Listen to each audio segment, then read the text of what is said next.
a chance. We're kind of going to be talking about things that are going to factor into a roam here.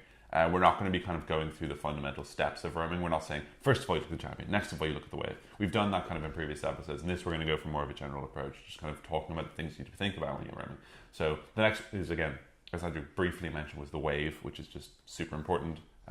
Again, every time you roam away from your lane, you are giving up a certain amount. You're forfeiting. There's an opportunity cost to roam generally.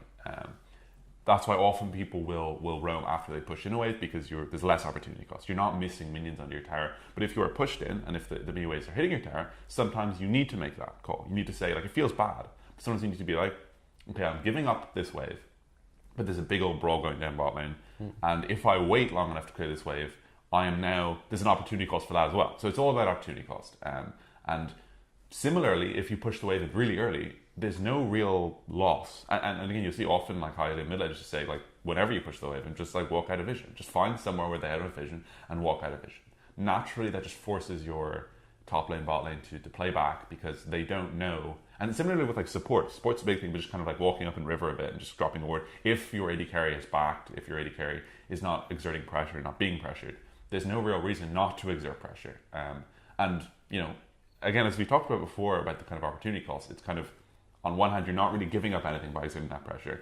And if they ignore the pressure, then you can convert that pressure into a substantial advantage. And we've only got 10 minutes left before I want to go, so be quick enough for this episode. But another thing about when you're shoving in, and why it's such a good to shove in, is that they can't follow you as well, because they're going to be killing those minions in their tower. So if they have something that doesn't CS1 under tower, like back in the day when you just went niddly mid, you shove the niddly mid in, and then you'd go top or you go bottom, and they wouldn't be able to follow your roam because they're killing a tower. So not only are you not losing anything because you're not being shoved in, but they are shoving it. They are being shoved in, so they can't follow you. And if they do follow you, then they're losing. They're losing, yeah. And they don't tend to. And when that kind of that exception situation, which is what it is, of when you do roam even though you are shoved in, it's going to affect.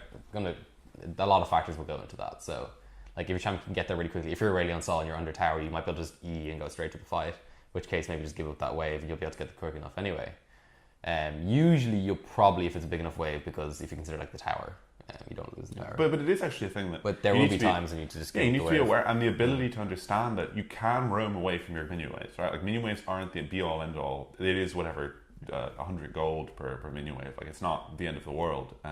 And people are often way too fixated on, I need the minion wave. I need the minion wave. Minion wave's coming into my tower. Whereas in reality, they could, like, completely win the game by making a roamer, even to their jungle. Let's say their jungle is being invaded on, and they have a small minion wave coming to their tower. They're like, I have to clean the minion wave. It's because minion wave. Like, I can't help my jungler, or I can't aggress with my jungler onto their red buff. Like, people don't expect people to drop minion waves because people are fundamentally greedy and think about it. So just be aware. It's not a terrible heuristic, but it's being able to. Yeah, good thing about heuristics is knowing when to avoid them. So another big thing is vision. So what I found is that when I'm playing Aurelion Sol, I'm roaming a lot more. When I walk out of my lane, as soon as I see the little red circle of the Skullcrab that they've taken it, I just go back. Unless obviously I can E and I will be able to. The Skullcrab can always see you if you walk past it. Even if you walk just out of range of the red circle, it can always see you. It reveals you.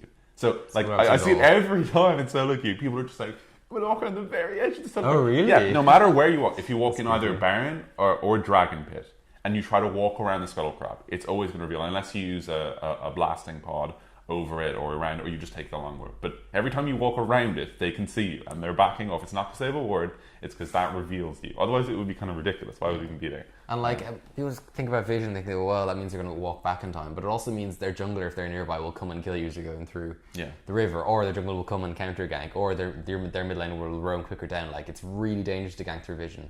Sometimes it can work, but you need to be able to consider vision as an important thing. That's why vision control is very important if you want to roam a lot. So in that sense, if you are playing with a jungler, encourage them to kill the scuttle as much as possible. Yeah, of course, it'll speed you up and stuff, but like, what's most important is getting that vision control in there. It means you'll see if their jungler is nearby. If you get a pink down, it means you know they won't have vision there. So really important to roaming is something that people talk about waves a lot. They don't talk as much about how important it is to control the vision in the top and mid rivers. Yeah, and just like dropping a pink ward in like bottom river just opens up the entire laning phase for you to be able to roam safely.